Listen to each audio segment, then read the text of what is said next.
Ξύπνησα μία μέρα και συνειδητοποίησα κάτι. Ρώτησα τον αδερφό μου τις προάλλες, το 2015 πόσα λεφτά θα ήθελες για να είσαι full set ρε φίλε άνετος, να πάρεις ένα μαξάκι ας πούμε, ό,τι γουστάρεις έτσι γαμάτο, να κάνεις την κάβλα σου, να κάνεις τις βόλτες σου, να λειτουργούν όλα κανονικά κτλ. Και να πάρεις τα ρουχαλάκια σου και αυτό. Μου λέει 15 χιλιάρικα. Λέω τώρα πόσα θες, μου λέει τώρα 200 δεν φτάνουν. Και λέω γιατί ρε φίλε τότε σου φτάναν 15 και τώρα δεν σου φτάνουν 200. Επομένως έβαλες ένα τρυπάκι το μυαλό μου να πάω να αγοράσω αυτό το Audi A80 με 1,5 χιλιάρικο. Να του ρίξω άλλο 1,5-2 χιλιάρικα να το κάνω λίγο έτσι, του κάτσω μια ζαντούλα, λίγο μουσική, κάνα δύο ηχεία, ένα φρεσκάρισμα κτλ. Και θα δείτε πως θα το κάνω. Το πήρα έτσι για την κάβλα μου, γιατί γουστάρω. Μ' αρέσουν και τα παλιά αυτοκίνητα. Κουράστηκα να κυνηγάω τα καινούργια και το τελευταίο και το τελευταίο και το πιο lux. Και λέω έτσι ρε φίλε, αυτή είναι η ζωή. Να την απολαμβάνεις. Και με λίγα και με πολλά. Η φάση είναι ότι έχω φάει τη ζωή μου να δίνω ένα κάρο λεφτά σε πανάκριβα αυτοκίνητα.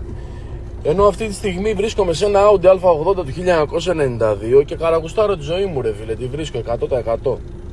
Αυτό προσπαθώ να αποδείξω και σε μένα και σε εσάς είναι ότι δεν θες πολλά πράγματα να κάνεις τη φασούλα σου ρε φίλε.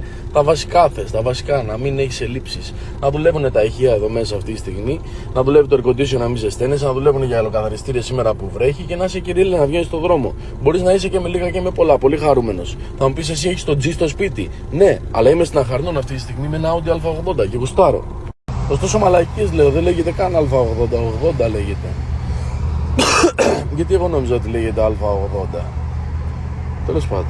Θα φτιάξω και μια στουντιάρα ρετυρέ Αχαρνών, Πατήσια, Αγγίζη, δεν ξέρω. Ότι βρω, έχω δει κανένα δύο. 150 ευρώ, 150 με 200 ευρώ ενίκιο, 20 τετραγωνικά. Ροζ ή σιάν κεραμικά στο μπάνιο. Κατσαρίδες. Λαμπάκια έξω για την ατμόσφαιρα και θέα γιατί είμαστε σε ρετυρέ και κάλτσα για pop filter στο μικρόφωνο. Και θα κάτσω να γράψω και έναν καινούριο δίσκο. Και δεν σας κάνω καθόλου πλάκα. Το Kel Back to the Roots, έτσι ακριβώς όπως ξεκίνησε όλη η φάση. Απλά τώρα δεν πίνω χασίσι.